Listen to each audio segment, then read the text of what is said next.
Europa liderando la unidad en la diversidad.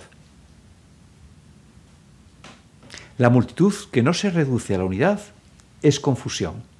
La unidad que no es multitud es tiranía, escribió Blaise Pascal.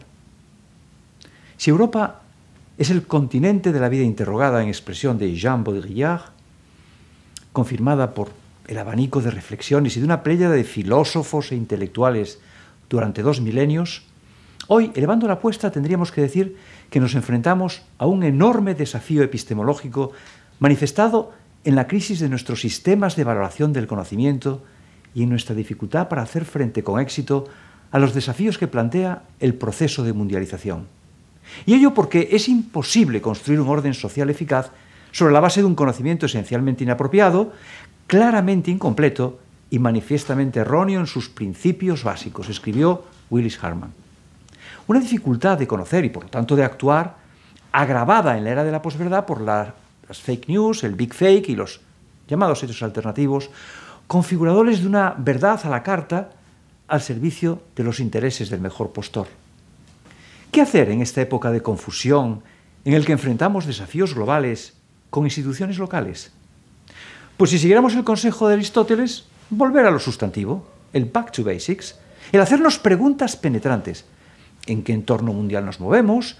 ¿Cuál es el predicamento actual, perspectivas de futuro y prioridades de los europeos? ¿Qué papel debería jugar Europa en el concierto mundial? ¿Con qué estrategia y calidad de liderazgo?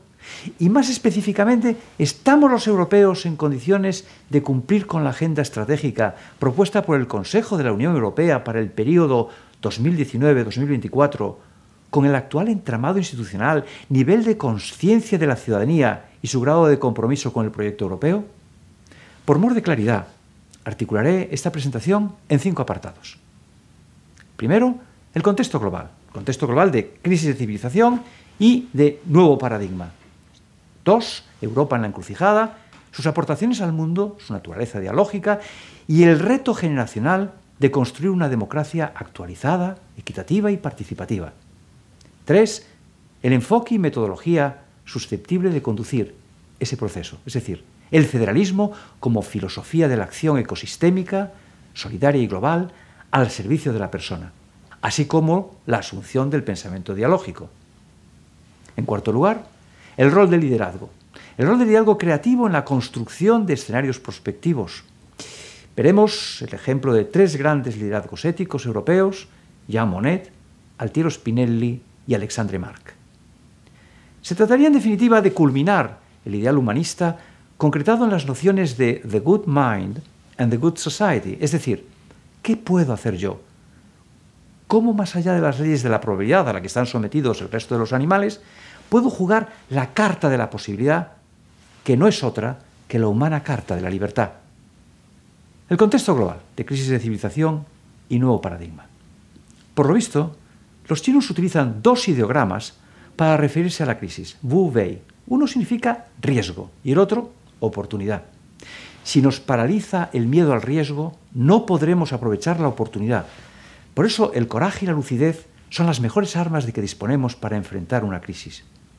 Etimológicamente, el vocablo crisis viene del griego krinein, que significa replanteamiento, puesta en cuestión. Pero, ¿qué es lo que tenemos que cuestionarnos?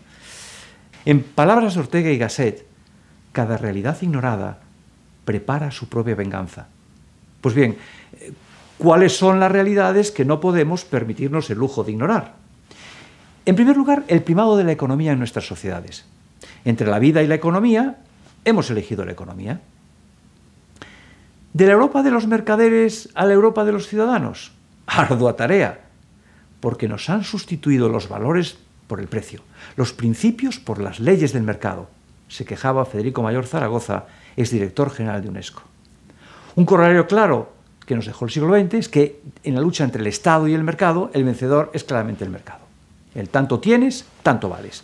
Es la primacía de lo cuantitativo sobre lo cualitativo, del tener sobre el ser. In gold we trust, del poder del dinero sobre la cultura, el conocimiento y la política. Y un asunto todavía mucho más grave. No solo es el primado de la economía, sino el de una economía de lo inerte sobre los factores biosfera y persona. como explica muy bien el profesor de Economía de la Sorbona, René Passet. Así, de los tres elementos del proceso productivo, recursos naturales, recursos humanos y capital, las economías de capitalismo de Estado, o socialistas, y de mercado, las capitalistas de toda la vida, privilegiarán el capital, que es el único de los tres elementos que no se autorreproduce, y el más muerto de ellos, ya que tanto los recursos naturales como los humanos están vivos. Por eso le llama Passet l'économie des choses mortes, la economía de lo inerte. Y esta lógica del capital dinerario se lleva hasta sus últimas consecuencias, primando, por más rediticia, la economía financiero-especulativa sobre la economía real, productora de bienes y servicios necesarios para la población. 2. La opción por el capital sobre las personas y la vida engendra crecientes desigualdades y un aumento de la exclusión social. Las diferencias entre ricos y pobres se acrecientan en el mundo y en el interior de nuestras teóricamente opulentas sociedades europeas, como señala Joseph Stiglitz, Premio Nobel de Economía.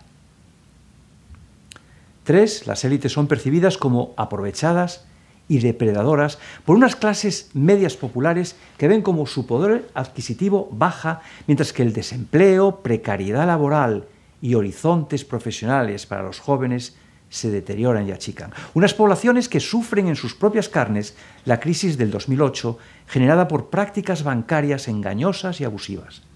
Un ejemplo, el rescate de Bankia. Le costó a los españoles 23.000 millones de euros, de los que tan solo hemos recuperado unos 3.000 10 años después. 4. Esta situación produce un rechazo de la clase política, percibida como parasitaria por un importante sector de la población.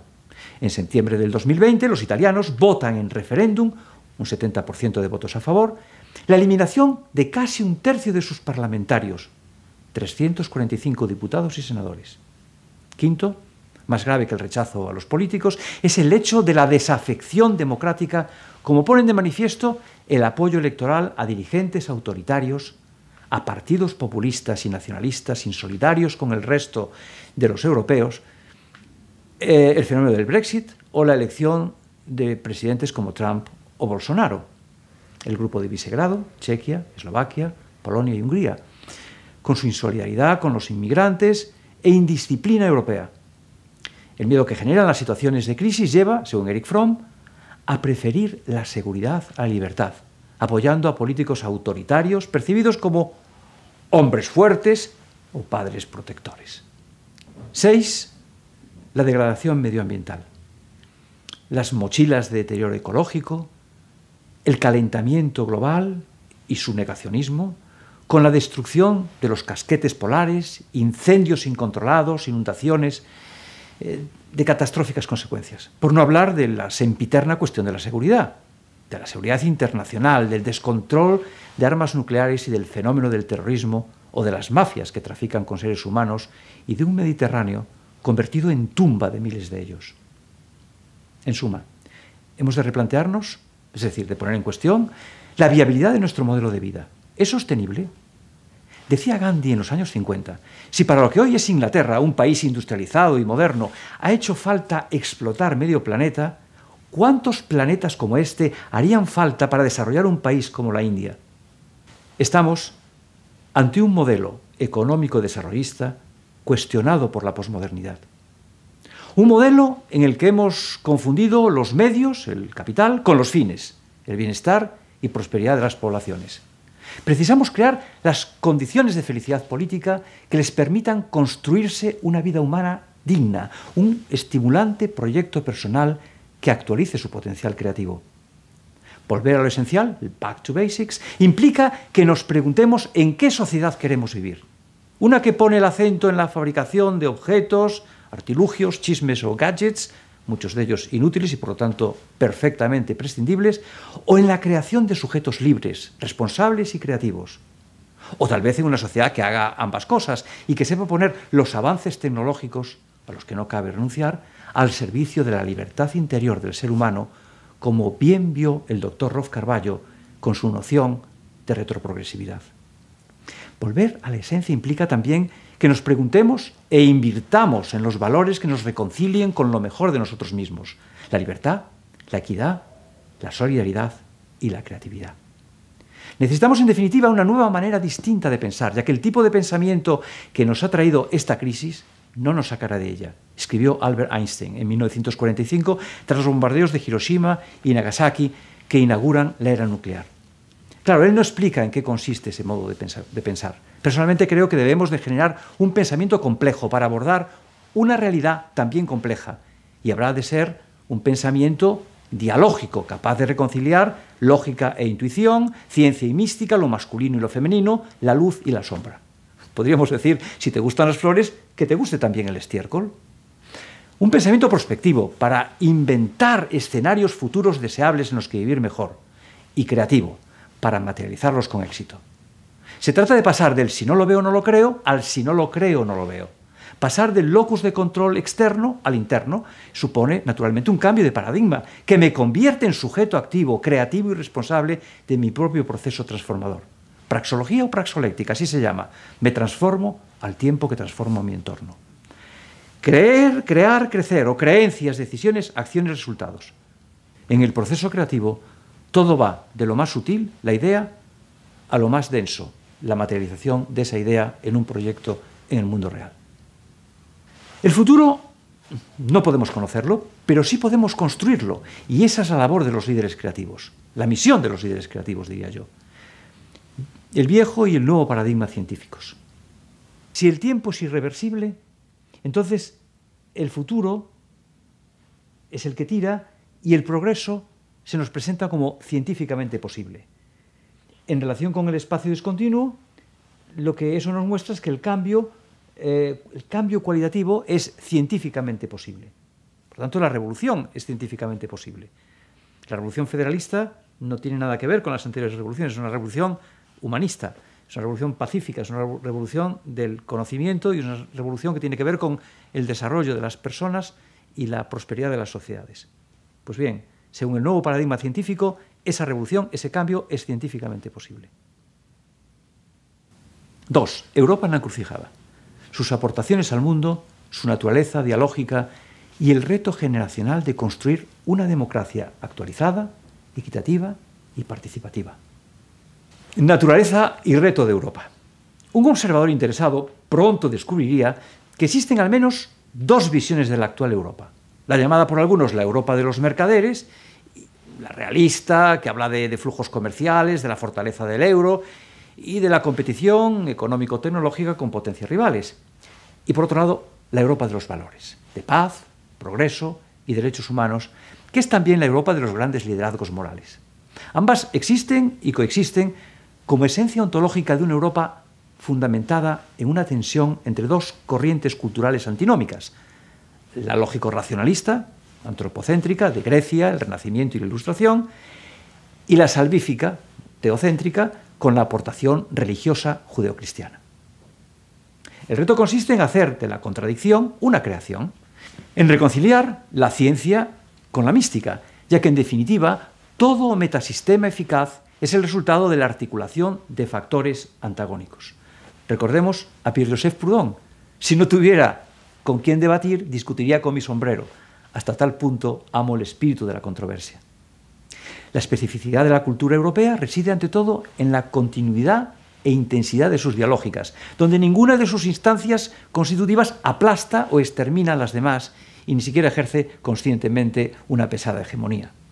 Edgar Morin, a quien estoy citando, habla de la dialógica torbellinesca y define a Europa como una productora-producto de múltiples dialógicas interactuando e interfiriéndose en sus oposiciones: religión, razón, fe, duda, pensamiento mítico, pensamiento crítico, empirismo, racionalismo, existencia, idea, particular, universal, problematización, refundamentación, filosofía, ciencia, cultura humanista, cultura científica, tradición, evolución, reacción, revolución, individuo, colectividad, inmanencia, trascendencia, hamletismo, prometeísmo, quijotismo, sanchopancismo.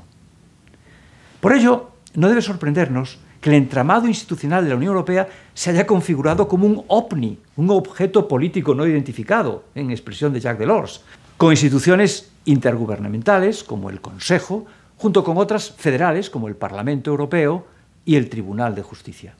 Esa ambivalencia es el sello de la Casa Europea. Junto con la producción de conocimiento, en su frenética búsqueda fideísta y crítica de la verdad, Europa ha producido mucha luz y también ha arrojado mucha sombra. Civilización y barbarie se dan la mano. Europa es el único continente que ha aportado una universalidad laica al mundo, europeizándolo para bien y para mal. Para bien, Europa ha aportado al mundo el humanismo, la razón, la ciencia, la técnica, la nación, la libertad, la democracia, el derecho de los pueblos. Para mal, el fanatismo militante, religioso y político, inquisiciones, checas y campos de exterminio, la racionalización delirante al servicio de mitos destructores, como la supremacía de la raza aria en el nazismo, la religión de salvación de Texas abajo, que es el marxismo, el genocidio selectivo y el culturicidio a escala planetaria, el esclavismo, racismo, colonialismo, la explotación capitalista y socialista, en definitiva, los totalitarismos de derechas y de izquierdas que hipertrofian el Estado, esclavizando y asesinando a millones de personas, así como 2 guerras mundiales catastróficas. Precisamente porque los europeos hemos sido jovesianos, y de qué manera, tenemos ahora la oportunidad y la obligación moral de convertirnos en kantianos, en cuerpo y alma, y recordemos ese ensayo sobre la paz perpetua. De hecho, los ideales que inspiraron en 1950 la creación de la CECA, la Comunidad Europea del Carbón y del Acero, origen de la actual Unión Europea, son la paz y la prosperidad. Esos ideales se cumplieron. Los europeos levantaron sobre una Europa arruinada y destruida por la guerra un área de libertad, prosperidad y equidad. Un hito importante fue el Gran Pacto Social que permitió la creación del Estado del Bienestar, entre la rapacidad del liberalismo capitalista y la ineficacia del llamado socialismo real, dirigido por partidos comunistas incapaces de asegurar la libertad individual y el bienestar colectivo, aunque sí de fabricar arsenales nucleares comparables a los estadounidenses y de orbitar la Tierra antes que nadie. El trilema de Rodrik y el futuro de Europa. Superada la Guerra Fría, con la caída del Imperio Soviético en 1989, la situación actual de Europa es muy distinta del panorama surgido tras los escombros de la Guerra Europea. Hoy Europa es un mosaico de Estados-nación, políticamente soberanos y económicamente sometidos en parte a una disciplina común dentro de la Unión Europea. Una situación que deja a los europeos a la intemperie en un mundo cada vez más globalizado, donde mandan los estados de talla continental, Estados Unidos, China y la Federación Rusa. Europa apenas tiene visibilidad en las cuestiones que importan en el concierto-desconcierto internacional. De seguir políticamente desunidos estaremos condenados a la marginalidad, a convertirnos, si no lo somos ya, en un gigantesco parque temático para solaz de turistas foráneos. Estaremos irremisiblemente condenados a vivir en un mundo en el que otros tomarán decisiones por nosotros, y no necesariamente en nuestro beneficio. Urge que los europeos recuperemos la mayoría de edad y el buen criterio. ¿O acaso podemos seguir dependiendo del paraguas nuclear americano? El profesor Rodrik, de la Universidad de Harvard, nos sitúa ante el trilema que lleva su nombre: Estado, democracia y globalización. En un inminente futuro no podremos tener los tres. Hemos de escoger solamente 2. Admitamos su hipótesis por un momento. No cabe renunciar a la democracia, clave legitimadora del poder. Al revés, hemos de profundizarla y completarla, en lo que el profesor Ramón Soriano llama la democracia armónica o democracia plena, que implica combinar inteligentemente la democracia representativa, la directa, la deliberativa y la participativa. Tampoco parece que podamos dar marcha atrás en el proceso de globalización. Hay demasiados intereses en juego, demasiada interrelación.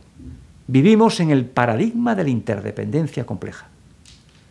Podemos, e incluso debemos, reorientarlo en un sentido de mayor equidad, transparencia y racionalidad, pero no eliminarlo. ¿Y si eliminamos el Estado? ¿Quién nos garantizará la seguridad?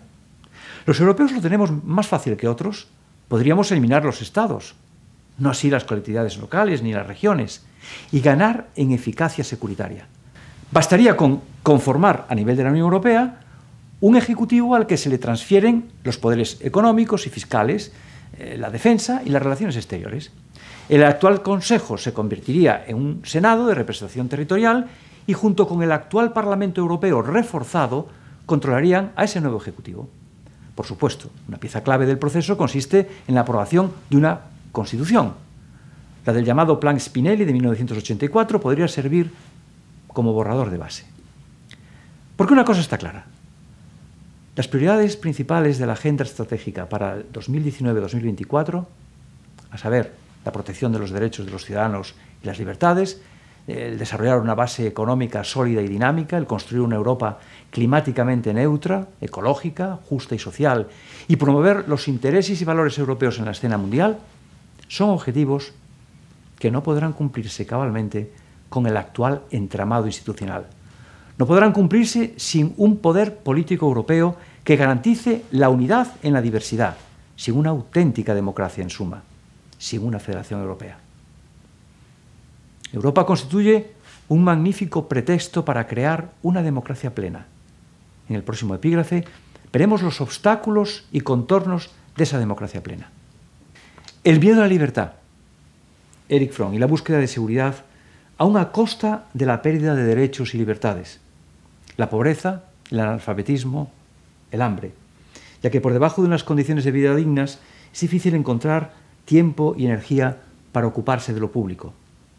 La incultura política de las poblaciones propiciada por unos gobiernos tal vez temerosos de tener que gobernar a ciudadanos conscientes y críticos.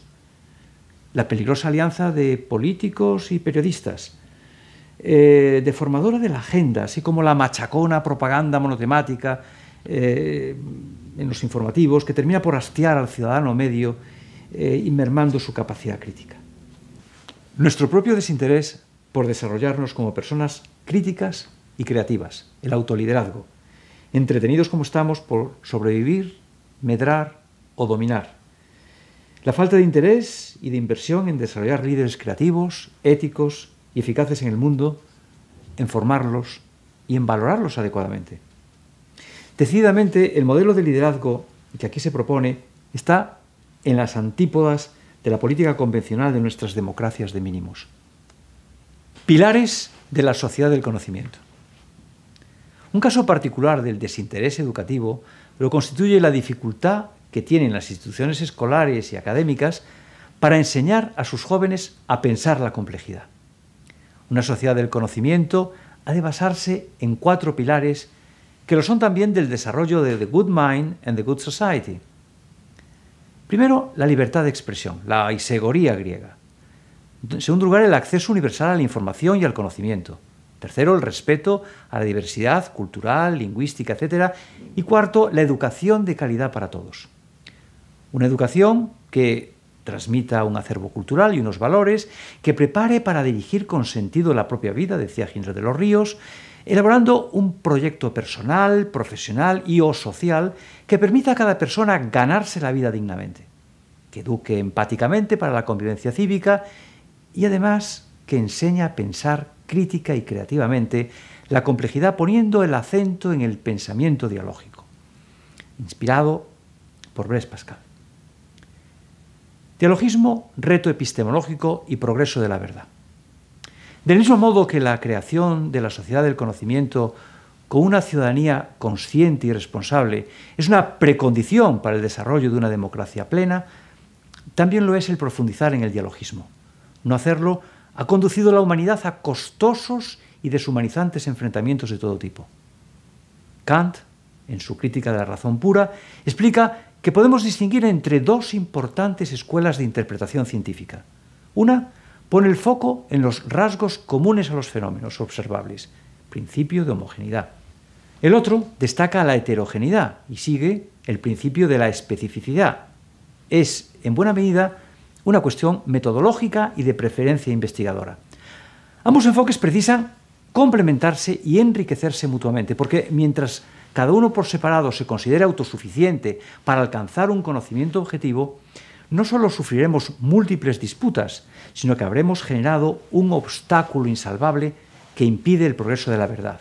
Y concluye Kant: hasta que no encontremos un modo de reconciliar estos intereses contrapuestos, no podremos dar satisfacción a la razón.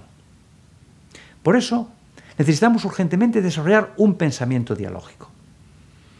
Cuando nos preguntamos por el enfoque y metodología susceptible de conducir ese proceso de construcción de una democracia europea, comprobamos la relación isomórfica que existe entre Europa y el federalismo. Por eso no es casual que la Unión Europea se defina como unida en la diversidad y el federalismo como unidad en la diversidad. De hecho, la tolerancia y el respeto a la diversidad y al pluralismo son el común denominador de las más influyentes aportaciones europeas. Según Karl Popper, la democracia y la ciencia comparten la misma estructura: la ausencia de verdades sagradas e incuestionables, salvo el respeto a las minorías y a las opiniones diferentes, y el consenso respecto del método. En el caso de la democracia, el método de selección de élites gobernantes y de resolución pacífica de conflictos. En el caso de la ciencia, la búsqueda objetiva y replicable de conocimiento. La democracia, que nace de una saludable desconfianza del poder, precisa de un doble control: la división de poderes de Montesquieu y el consenso de los gobernados de John Locke. Porque con Lord Acton sabemos que si el poder corrompe, el poder absoluto corrompe absolutamente. Por eso Popper nos sugería que deberíamos de sustituir la pregunta ¿quién debería de gobernar? Por esta otra: ¿cómo organizar unas instituciones públicas capaces de prevenir que gobernantes incompetentes y tóxicos puedan abusar y perjudicar a los ciudadanos? Federalismo, federación y confederación. Liderazgo. Idea importante a retener. Lo que nos desarrolla no son los estímulos externos, sino la respuesta consciente que somos capaces de dar a esos estímulos, a los desafíos a que nos confronta la existencia. En la era del GPS y del europeo Galileo es imposible perderse ahí fuera. La auténtica aventura es la aventura interior. Venimos al mundo desnudos y sin manual de instrucciones. Como somos seres únicos, a cada cual le corresponde escribir el suyo, convertirse en su propio faro y su propia brújula. Aunque es cierto que la vida es, sobre todo, un proceso de creación, también tiene mucho de exploración y, sobre todo, de autodescubrimiento. Bienvenidos a la aventura del atreverse a saber y del saber atreverse. Recuerda que las únicas semillas que nunca fructificarán son aquellas que no hemos tenido el coraje de sembrar. Si tú no, ¿quién? Si ahora no, ¿cuándo? Ánimo y buen viaje.